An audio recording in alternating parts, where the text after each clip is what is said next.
Aujourd'hui cette vidéo pour vous partager un point de vue sur le succès. C'est quoi pour vous le succès?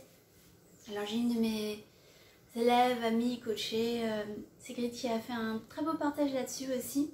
Pour aller voir sur sa définition du succès, un très beau partage. Et c'est vrai que comme d'habitude, on lit, on écoute, on voit beaucoup de choses sur l'éveil de soi, que le succès, ce qui compte c'est le chemin, pas le résultat.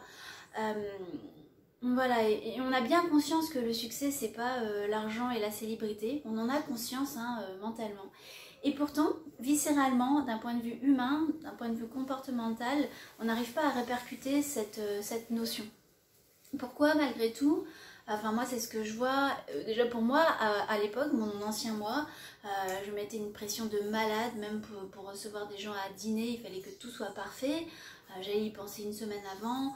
Alors pour un atelier de yoga ou un cours de yoga ou un gros atelier comme j'ai eu là dimanche dernier, en général j'aurais eu tendance à penser qu'à ça, à stresser, à repenser et encore, et et c'est source de souffrance en fait, et c'est ce que je vois aussi auprès de mes coachés où pour un projet donné, en fait, on se met la pression, on dort plus, on s'alimente pas bien, on va surtout pas avoir du fun, surtout pas se faire plaisir.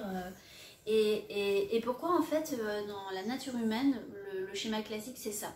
Alors que mentalement on a bien conscience que c'est pas la solution et c'est pas ce qui nous rend plus heureux. Vous l'aurez compris, c'est des croyances erronées, toujours le programme de il faut être parfait pour être aimé, ou voilà, il faut être un bon élève pour être aimé. C'est toujours pareil, on est des êtres d'amour qui avons besoin d'amour et qui faisons tout pour être aimés.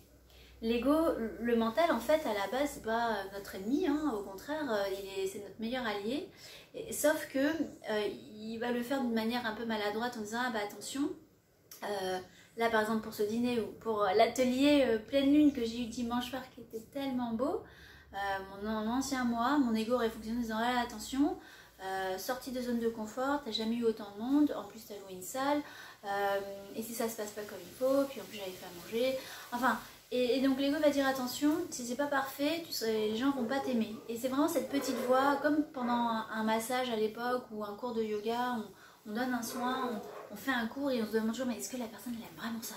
Et du début à la fin. Et donc en fait c'est hyper anxiogène, c'est énergivore et c'est surtout source de souffrance et c'est épuisant.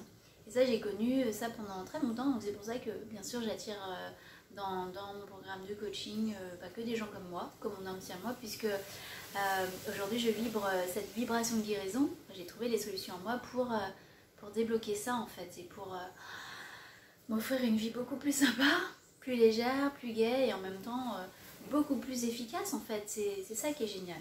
Donc je reviens vraiment sur cette définition de succès où avec mes coachés quelquefois je rigole un peu parce que j'ai l'impression d'être la maman, ce qui n'est pas forcément mon énergie, maman, où je dis mais c'est quoi tes priorités, c'est quoi l'importance? Est-ce que c'est que le projet il se fasse super bien, que t'aies pas dormi, que tu te sois embrouillé avec ta famille, tes amis, tes collègues, mais par contre, et ton compagnon, mais par contre le projet entre guillemets a été mené à bien, est un succès selon la définition du succès qu'on a à ce moment-là, ou au contraire le succès d'un projet c'est que on a bien dormi, on a bien mangé, on a bien rigolé avec sa famille, son compagnon, sa compagne, ses amis, enfin on était bien.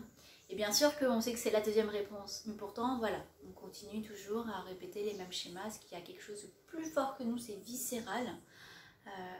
Un peu comme les enfants quand ils font des crises, ils disent ah c'est plus fort que moi. Je sais pas si vous avez déjà ressenti ça. Donc c'est aussi un peu notre enfant intérieur qui crie, qui a besoin d'amour. Enfin, c'est un mélange de plein de choses et chacun est un petit peu différent dans les manifestations de ses programmes et de ses croyances limitantes. Mais vraiment, là où je voulais vous inviter par rapport à la réflexion, où je voulais vous inviter par rapport à cette vidéo, c'est quoi vraiment ma définition du succès, et entre ma définition que j'ai là et ce qui se passe réellement dans ma vie, est-ce que c'est en accord? Et souvent ça l'est pas, mais c'est pas grave, on est tous passés par là et moi la première. L'idée c'est de retrouver un alignement par rapport à ce à quoi on aspire réellement et comment ça se traduit dans la vie au quotidien. Voilà, j'espère que ça a trouvé une résonance en vous. N'hésitez pas à partager avec moi votre définition du succès. Et puis, pareil, si vous avez d'autres sujets que vous aimeriez aborder, n'hésitez pas à me contacter.